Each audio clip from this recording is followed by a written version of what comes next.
Hey everyone, this is Cara. I'm the midwife assistant at Next Generation Midwifery, owned, operated, and midwifed by Ariana Cohen.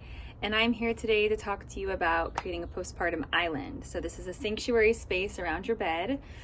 We went to a really beautiful birth a few weeks ago, and the mother, the birthing person, had created a whole setup to the side of her bed. So she had really sweet, relaxing, ambient lighting that felt really good to her. But what really stood out to us is she had a mini fridge, and this is the first time that we've ever seen this. So there was a mini fridge in her bedroom near her bed that was stocked with all sorts of labor electrolyte drinks, a lot of coconut water, some recharges, and on top of the fridge, the mini fridge, she had baskets of granola bars. And we've always recommended to clients to create what we like to call an island, which is a place where maybe there's a caddy cart or baskets that can travel with you to your nursing zones, but a place where you don't have to do any more than an arm's reach to get your diapers, your wipes, receiving blankets, a change of clothes for baby, nipple balm for you, diaper salve, powder, cream, ointment for baby. And this is all to help ensure that the mother, the birthing person, is really getting her physical rest that's needed after her baby is born. So we really encourage moms to, at least in the first 2 weeks after birth, to really stay in bed. We like this saying, like, if you think you can walk, sit a little bit longer. If you think you can sit, lay down a little bit longer, just until you really have that healing taking place. And I do want to drop into a little bit of anatomy for you right now. So the reason why we want moms to stay rested after they give birth is because the placenta, which is this life-giving organ that's just made for your particular baby that's in the womb, during birth, right? It's the third stage of birth. So we have the first, the second, the third. And the third stage of birth isn't actually done until that placenta is birthed.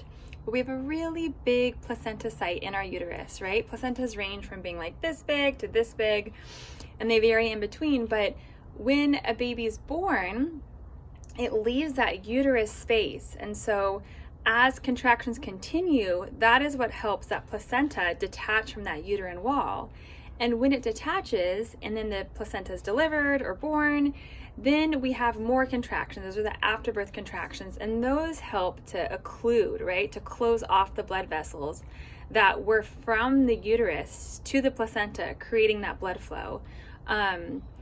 It's really important to have afterbirth contractions, and I like to joke that, like, the uterus is not a very good multitasker.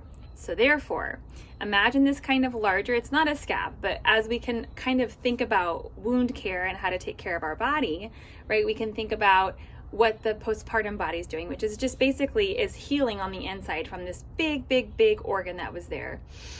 So facilitating rest means that your body doesn't have to multitask with muscle function, right? If we're going to be walking and bending and doing chores right away, then we're putting a lot of pressure on other parts of our body, right? On our muscles to be getting just like the neuroreceptivity that it needs. And when we are restful, there's no other message that our brain is sending to our body except for the natural physiological healing that's taking place.